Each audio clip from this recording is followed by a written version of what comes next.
자, 우리 옆에 분들과 인사하기 원합니다. 오늘 정말 잘 오셨습니다.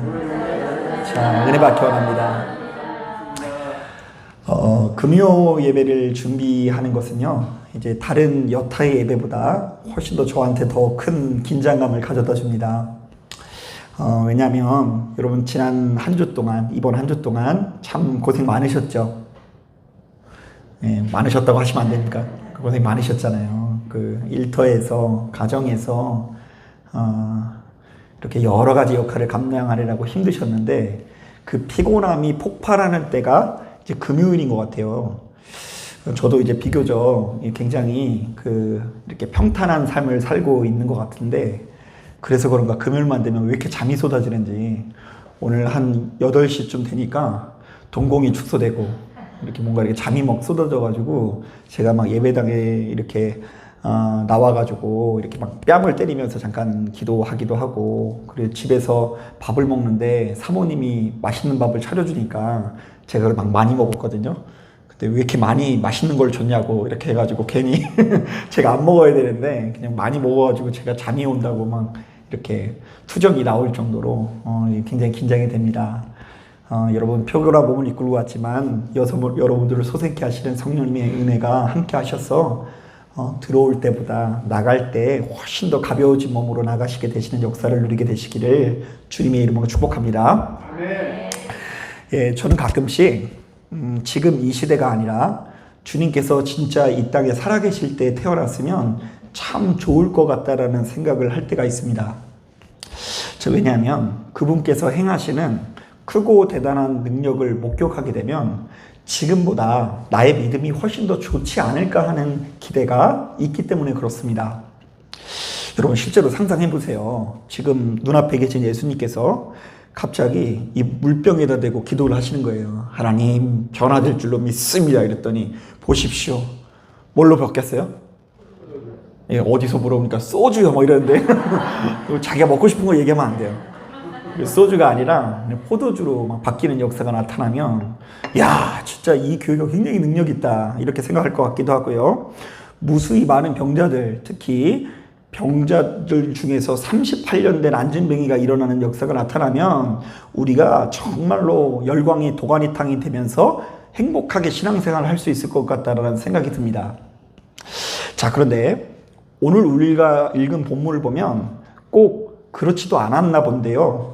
자, 8절을 보니까 빌립이라는 제자가 우리 주님께 이런 요구를 하는 걸 볼 수 있습니다. 자, 우리 8절 말씀 같이 한번 읽어볼게요. 시작. 빌립이 이르되 주여 아버지를 우리에게 보여주옵소서. 그리하면 족하겠나이다. 자, 이 요한복음 14장을 보면 예수께서 이제 곧 있으면 십자가에 매달려 돌아가신다라는 것을 간접적으로 암시하는 장면이 있거든요. 자, 그러니까 이제 예수님의 사역이 끄트머리에 왔어요. 자, 그렇다면 우리 예수님의 제자들도요, 그동안 예수께서 행하신 기적을 보았을까요? 못 보았을까요? 보았죠. 얼마나 많이 보았겠습니까? 제가 지금 방금 전에 얘기했던 38년 된 안진뱅이가 일어나는 것을 함께 목격했고, 죽은 나사로가 살아나는 것도 목격했고, 보리떡 5개와 물고기 2마리로 5,000명을 먹이시는 기적을 목격했던 제자들입니다. 자, 그런데 이런 제자들이 지금 우리 주님께 다시 한번 요청을 하고 있습니다. 주여, 아직도 우리가 본 표적이 부족하오니 우리에게 더 큰 표적을 더 많이 보여주옵소서. 그리하면 내가 만족하겠나이다. 자, 이건 뭐예요? 사람이 구원받는 데 있어서 표적과 기적은 너무나 한정적이고 그 유통기간이 그리 오래가지 않을 수 있다는 것을 우리에게 증언하는 거예요. 자, 저도 이 목회를 하는 내내 바로 이것을 크게 실감했던 것 같은데요. 자, 제일 먼저 생각나는 것은 여러분 다 들었던 내용이에요. 근데 또 한번 들어주세요. 하나님의 은혜로 정읍의 교회를 개척할 때가 이런 이야기를 하면 제일 생각이 나요. 자, 주님의 은혜로 결단하고 정읍에 내려갔더니, 자, 그곳에 있었던 38개의 교회가 1,800만 원의 돈을 이렇게 모아놓고 개척할 교회를 찾고 있었거든요. 자, 그런데 3년이 지나도록 서울에 있는 목사님들이 지방으로 한 분도 안 내려와가지고 이제 한 2주나 3주 있다가 다른 어려운 교회에 나눠서 900만 원씩 도와주기로 결정이 됐어요. 자, 그런데 그것이 지출되기 바로 직전에 누가 갔어요? 제가 가가지고, 아니 난생 처음 본 목사님들로부터 하여금 1,800만 원의 돈을 이렇게 받은 거예요. 그래서 그걸 가지고 교회에 리모델링을 했거든요. 자, 리모델링 하고도 남았죠. 훨씬 남아서 그걸로 우리 교회 살림살이 월세도 보태고 굉장히 이렇게 행복하게 시간을 보냈던 기억이 납니다. 자, 근데 그때 제가 뭐 얼마나 전율을 느꼈는지 모릅니다. 야, 하나님께서 살아계신다, 안 살아계신다? 아, 살아계신다. 뭐니 해도 뭐라고요? 뭐니잖아요. 아니, 다른 것보다 내 통장 잔고를 채워주시는 하나님, 우리 교회를 살림살이를 이끌어 가시는 하나님을 경험하니까, 야, 이 맛에 목회하는구나 싶어서 할렐루야 행복한 마음이 일어났던 기억이 납니다. 자, 그리고 막상 그 교회가 개척되고 나자마자 왜 그런지는 모르겠어요. 그때 그냥 유난히 그냥 하나님께서 얼마나 그냥 강한 성령의 기름 부음을 부어주시는지, 교회가 세워지자마자 이 사람 저 사람을 보내주시는데요, 좌우지간 손만 대면은요 불면증이 나아지고 이명 증세가 치유되고 마음에 있는 어떤 응어리가 치유됐다고 하면서 교회를 등록하게 되었는데요. 자, 그때만 해도 우리 교인들의 고민거리가 뭐냐면, 야, 이러다가 우리 교회가 너무 크게 부흥하면 어떡하냐, 미리 땅이라도 살아야 되는 거 아닌가, 뭐 이런 종류의 고민을 했던 기억이 나요. 자, 그런데요, 그렇게 행복한 마음을 가지고 신앙생활을 하고 천국 누리는 상태로 목회를 하고 있었는데요, 교회가 세워지고 몇 년이 지나니까 제 안에 수시로 번민과 고통이 또다시 찾아오더라고요. 일단 성도님들이 연거푸 고난을 경험하니까 도무지 감당하기 어려운 두려움이 찾아옵니다. 아니, 왜 그렇게 성도님들은 같이 아파요?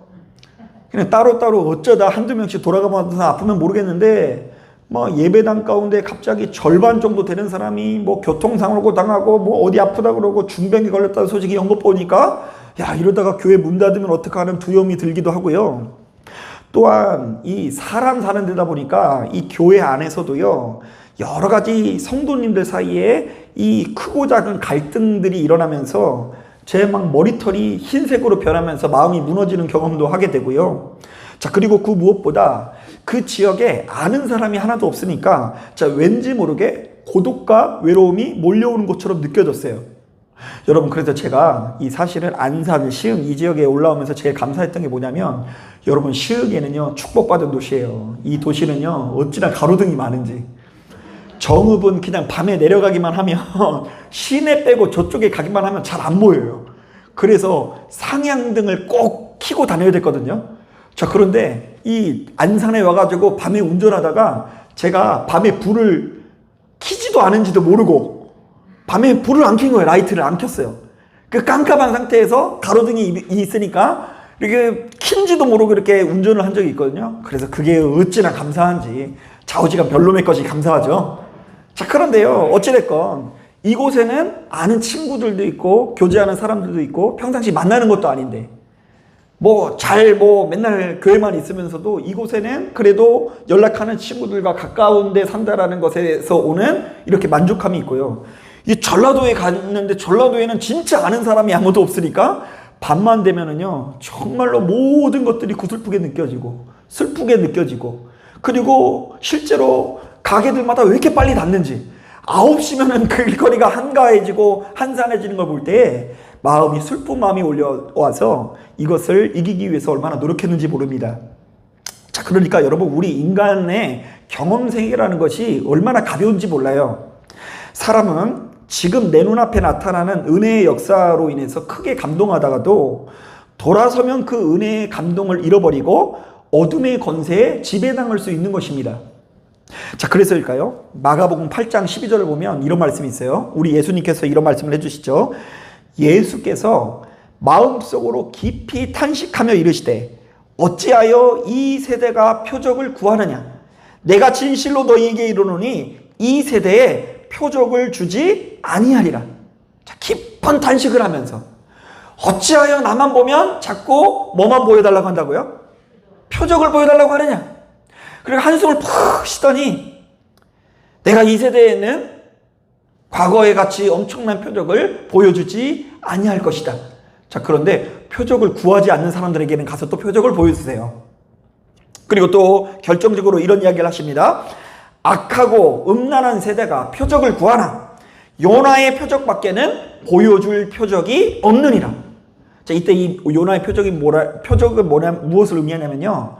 요나가 물고기 뱃속에 들어간 지 3일 만에 다시금 이렇게 바깥으로 뱉어내지죠. 자, 그러니까 이게 상징적으로 예수님의 십자가의 사역을 말하는 거예요. 죽은 지 며칠 만에?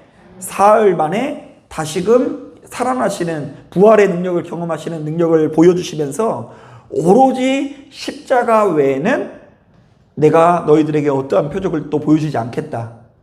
자, 그런 말씀이 있죠. 유대인들은 무엇을 자랑하고요? 제가 생각이 안 나요. 갑자기 말을 꺼냈는데 헬라인은 유대인들은 표적을 구하고 헬라인은 지혜를 구하나 예수 믿는 우리들은 오로지 무엇을 구해야 된다고요? 십자가의 능력 외에는 자랑할 것이 없다. 이 모든 것들이 사실은 요나서에 나와 있는 말씀을 해석하는 말씀이기도 해요. 자, 그런데요, 이것은 오늘 우리가 읽은 본문도 마찬가지입니다. 예수께서는요, 더 큰 표적을 보여주시면 만족하겠다라는 제자들에게 이 땅에 보내신 성령을 소개하면서 말씀하십니다. 자, 너희들의 눈에는 보이지 않으나 성령께서 너희와 언제나 함께 하실 것이다. 자, 그러면서 16절을 보니까 그는 너희와 영원토록 함께 할 것이다. 17절을 보니까 그가 너희와 함께 하사 너희 안에 있을 것이다. 26절을 보니까 그가 너희에게 모든 것을 가르치고 모든 것을 생각나게 하실 거라고 말씀하시는데요. 자, 이것은 예수 믿는 우리들은 눈에 보이는 한두 가지 표적이 아니라 우리 안에 거하시는 성령님의 지배를 받을 때에 진정한 구원의 능력을 경험할 수 있다라고 이야기하는 거예요. 자, 한번 따라해 볼까요? 눈에 보이는 표적이 아니라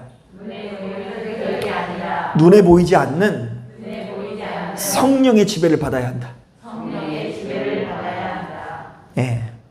눈에 보이는 표적이 아니라 눈에 보이지 않는 무엇의 지배를 받아야 된다고요? 성령의 지배를 받을 때 우리가 구원을 받는다라는 이야기를 하는 거예요. 자, 그렇다고 한다면 오늘날 이 시대를 살아가는 우리들이 표적이 아니라 성령의 지배를 받는 신앙생활이라는 것은 도대체 무엇을 말할까요? 자, 이거로 정말 중요한 말씀인데요. 좀 지루하더라도 말씀을 한번 읽어볼게요. 자, 먼저 17절 말씀 같이 한번 읽어볼게요. 성령의 지배를 받는 것이 무엇인지. 17절 시작. 그는 진리의 영이라 세상은 능히 그를 받지 못하나니 이는 그를 보지도 못하고 알지도 못함이라. 그러나 너희는 그를 아나니 그는 너희와 함께 거하시며 또 너희 속에 계시겠습니다. 자, 우리는 여기에서 진리의 영이라는 말에 동그라미를 쳐야 되는데요. 자, 이때 진리라는 말은 문자적으로 보았을 때는 참된 이치, 참된 도리라는 뜻으로서 우리를 구원으로 인도하는 가장 높은 수준의 가르침, 가치라는 의미가 담겨 있어요. 자, 그런데 성경에서는요, 이 진리를 이렇게 뭐라고 딱 이야기하고 있냐면 제가 나중에 한번 말씀을 전할 거예요. 이 진리는 하나님이 거룩하신 속성을 의미해요. 하나님의 속성, 성품, 특징을 말하는데요. 자, 그러니까 성령께서는 어떤 분이라고 할 수 있냐면요. 그분께서는 우리로 하여금 하나님을 닮게 하는 영이라는 의미로 여기에서 진리가 사용된 거예요. 자, 한번 따라해 볼까요? 우리 안에 거하시는 성령께서는 하나님을 닮게 한다. 우리가 누구의 모습으로 닮게 한다고요? 하나님의 속성으로 닮게 한다라는 말이 담겨져 있어요. 이게 성령의 지배를 받는 거예요. 그러니까 우리가 시간이 지날수록 자꾸 우리의 형상이 뭘로 바뀌어야 된다고요? 하나님의 형상으로 바뀌어야 돼요. 자, 그렇다고 막 내가 하나님이다 막 이러면 안 돼요. 그거는 진짜 이상한 사람들인 거예요. 자, 계속해서 18절 말씀도 한번 읽어볼게요. 18절 성령의 지배를 받으면 어떤 역사가 나타나는지 시작. 내가 너희를 고와 같이 버려두지 아니하고 너희에게로 오리라. 자, 이것은 사랑의 확신이라는 의미가 있는데요. 자, 성령의 지배를 받는 사람들은요, 어떤 경우에서도 하나님께서 나를 버리지 않고 나를 사랑하시는 분이시다. 나를 도와주시고 먹이시고 입히시는 분이라는 것을 확신해야 돼요. 가끔 보면 사람들이요, 자기가 너무 부족하다라고 생각하는 사람들은 하나님께서 자기를 안 사랑한다고 생각하시는 분이 있거든요. 자, 그렇지 않아요. 하나님께서 우리 모두를 사랑하시는데 그러한 사랑의 확신을 갖게 하시는 분이 누구시라고요? 우리 안에 성령님이십니다. 자, 우리 23절도 다시 한번 읽어볼게요. 우리 23절 시작.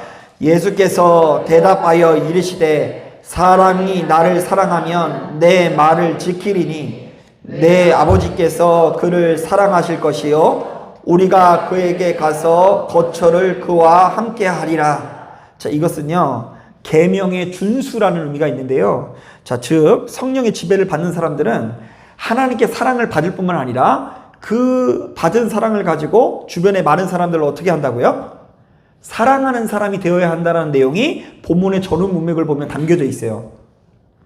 자, 마지막으로 27절도 한번 읽어보겠습니다. 27절 시작. 성령을 너희에게 끼치노니 곧 나의 평안을 너희에게 주노라. 내가 너희에게 주는 것은 세상이 주는 것과 같이 아니하니라. 너희는 마음에 근심하지도 말고 두려워하지 말라. 자, 성령께서 무엇을 주신다고요? 평안을 주신다고 되어져 있어요. 자, 그런데 놀랍게도 여기서 나오는 이 평안이라는 것은요 8절에 나오는 만족이라는 의미가 담겨져 있어요. 자, 8절에 빌립이 그러잖아요. 주여 아버지를 우리에게 보여주옵소서. 그리하면 우리가 만족하겠나이다. 자, 그런데 그 만족이 사실은 어디서 온다고요? 성령에서부터 온다라는 답변을 그 뒤에 이렇게 말씀하고 계신 거예요. 자, 그렇다고 한다면 여러분 이제 말씀 다 끝났어요. 이거 들으셔야 돼요. 우리가 여기까지 성령의 사역을 정리해보면 4가지로 설명할 수 있어요. 첫째, 성령께서는 진리에 여기셔서 우리로 하여금 하나님을 닮게 한다. 자, 눈에는 성령님께서 보여요, 안 보여요? 안 보이지만 분명히 성령의 지배를 받는 사람은 나의 형상이 점점점 변해서 하나님의 형상과 속성으로 변화되어야 돼요. 자, 두 번째, 성령께서는 우리로 하여금 사랑의 확신을 받게 하신다. 옛날에는 그래서 하나님 믿기 전에는 내가 지독한 못난인 거예요. 못나가지고 막 자기가 자기를 사랑하질 않아요. 자기를 못나게 여기고 아무도 나를 아끼지 않는 것 같고 친구가 없다라고 생각해요. 자, 그런데 하나님을 제대로 만나고 보니까 이렇게 부족한 나를 하나님께서 사랑하신다, 안 사랑하신다? 사랑하신다.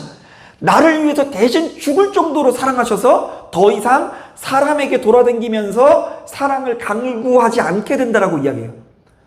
이게 막 뭔가 허망한 사람, 외로운 사람들은 갈수록 시간이 지날수록 주변에 돌아다니면서 이 사람 저 사람에게 사랑을 갈구하지만 충분하고도 넉넉한 사랑의 확신을 가진 사람은 더 이상 배고프지 않다. 그러므로 말미암아 넉넉하고 사랑이 아주 충만하니까 여유가 있어서 주변에 많은 사람들을 저절로 어떻게 한다고요?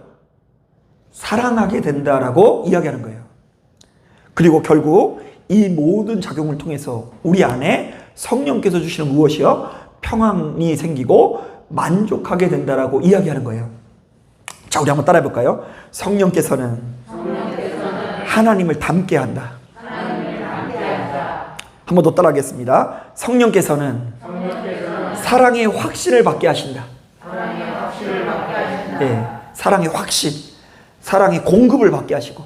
자, 한 번 더 따라하겠습니다. 성령께서는 사랑을 베풀게 하신다. 그 우리 가정에서 가장 성령 충만한 사람은 누구예요? 사랑 충만한 사람이에요. 사랑의 손길을 내미는 사람, 희생하는 사람이 가장 성령 충만한 사람이에요. 자, 그리고 한 번 더 따라하겠습니다. 성령께서는 평안케 하신다. 예, 평안해져야 돼요. 뭔가 격동치고 이 무엇인가 마음이 혼란하게 되는 것은 결단코 성령의 지배를 받는 상태가 아닙니다. 자, 그렇다고 한다면 여러분, 예수 믿는 우리들은 오늘 우리가 읽은 본문에 의지해서 매일같이 스스로의 내면을 점검할 수 있어야 돼요. 새벽에도 점검하고, 아침, 점심, 저녁을 먹을 때 아침, 점심, 저녁 먹기 전에 뭐 해요? 기도하죠. 기도하면서 뭘 해야 돼요? 점검해야 되고요.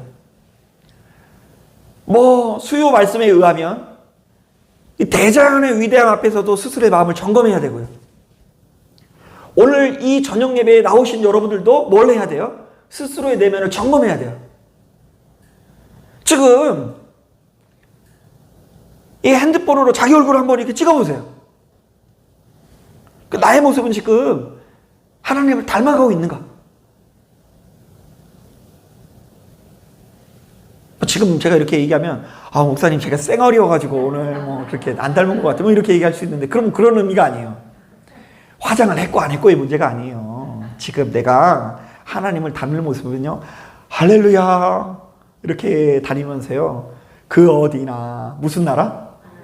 내 주 예수 계신 곳이 그 어디나 하늘나라. 자, 그런데요, 그냥 성령님을 잃어버린 사람은 벌써 이 생김에서 나타나게 돼 있어요. 그래서 여러분 드라마 봐보세요. 무당들은 하나같이 다 그냥 뭐같이 생겼어요? 진짜 진짜 무당같이 생기지 않았나요, 진짜? 그런데 예수 믿는데 막 생긴 게 무당같이 생겼어요. 막 칼춤 추게 생겼고. 그럼 성령 충만한 거 아닌 거예요. 내가 지금 하나님 닮아가고 있는 거 이거 점검해 봐야 되고요. 나는 지금 사랑의 확신을 가졌는가? 여러분, 하나님께서 여러분들 사랑하신다는 걸 믿으십니까? 그럼 부족함이 없어야 돼요. 이것저것 떠돌아다니면서 막 사랑을 달라고 막 갈구할 필요가 없어요. 저도 이 하나님께서 허락하시는 이 사랑의 공급을 충분하지 않을 때는 자꾸 사랑을 갈구하게 되더라고요. 자꾸 서운해지면서 사모님이 저를 안 사랑해 주는 것 같고 나만 혼자인 것 같고 막 버려진 것 같고 광야인 것 같고. 그런데 그게 환경의 문제가 아니라 내 심령의 문제더라고요. 성령 지배 받아야 돼요. 그리고 더 나아가서 사랑을 베풀고 있는가, 그리고 나의 사랑이 하나님의 사랑을 닮아 있는가. 그 십자가의 사랑이라는 것 자체가 왜 이 땅을 구원하게 하는 사랑인가. 세상의 사람들도 나 필요한 사람한테는 잘해요. 나의 적의 적은 나의 동료다, 뭐 이런 거 세상에서도 다 있어요. 기브 앤 테이크, 주는 것이 있으면 받는 것이 있는 사람 세상에서 다 있어요. 자, 그런데 우리 하나님 아버지의 대가 없고 조건 없는 사랑, 혹은 원수마저도 사랑하시고 아끼시사 자기 생명을 바치는 그 사랑이 나의 사랑인가? 내가 그 사랑을 베풀고 있는가? 그 사랑의 크기가 커져가고 있는가? 그리고 궁극적으로 내 안에 평안이 있는가, 만족이 있는가를 봐야 돼요. 여러분, 지난 한 주 동안 여러분들의 마음은 평안하셨습니까?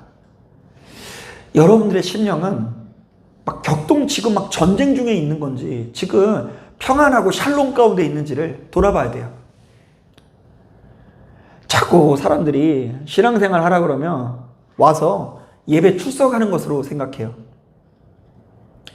목사님 말씀 듣는 거다. 그래서 막 처음에는 너무 좋아요. 자, 근데 조금만 들어봐요. 아이고, 오늘 목사님 말씀이 꽤 괜찮네, 이렇게 하고, 아이고, 저 아무개 교회 목사님은 말씀도 잘 전하시는구만, 왜 여기는 요번에 없고, 이러면서요 미술품 감상하듯이 막 평가하고 있어요. 말씀 듣는 그 활동하는 것이 신앙생활이 아니라, 출석하는 게 아니라, 기도의 형상을 가지고 있는 게 아니라, 궁극적으로 나의 내면을 점검하고 우리의 내면이 변화되는 것이 신앙이고 성령과 교제하는 것입니다. 여러분, 물론 제가 목회하면서 보니까 사람이 여러 가지 조건 자체가 행복을 누릴 수 없는 그런 조건들 분명히 있어요.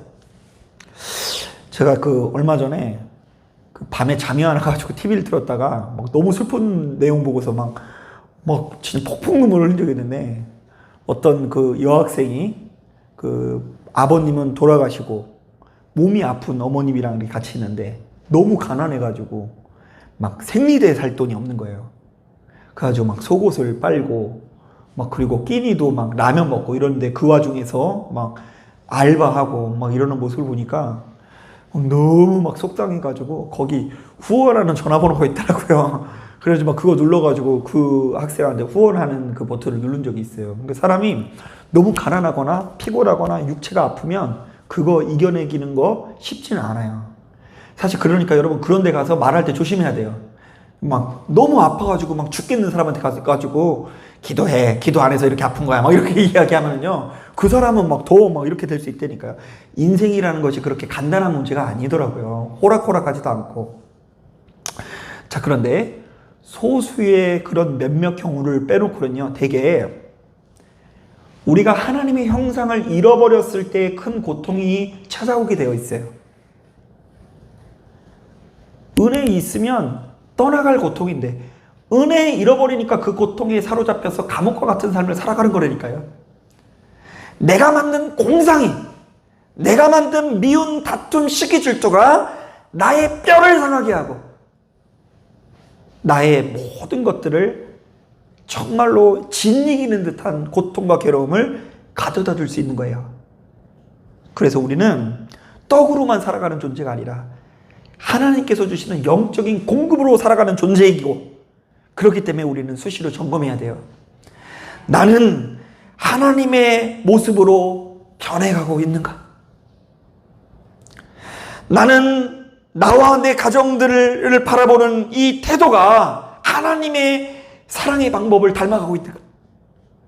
이전에는 윽박질렀는데, 이전에는 강화했었는데, 이제 시간이 지날수록 하나님의 형상대로 온유한 모습으로 바뀌어지고, 하나님께서 나를 얼마나 아끼고 사랑하신지를 확실하고 그 여유를 가지고 평안을 누리고 샬롬을 누리고 있는지를 끊임없이 점검해 봐야 한다는 것입니다. 자, 그러니까 이런 관점에서 우리는 매일같이 눈으로 뭘 보려고만 하지 말고 도리어 눈을 감고 내 안에 거하시는 성령의 지배를 받기 위해서 노력해야 돼요. 기도할 때 눈 감는 이유가 있어요. 다 눈 감고 스스로의 내면을 돌아보라는 거예요. 일단 눈은 감고 그리고 결박을 해야 돼요. 결박 안 하면 이 손으로 막 딴짓하니까.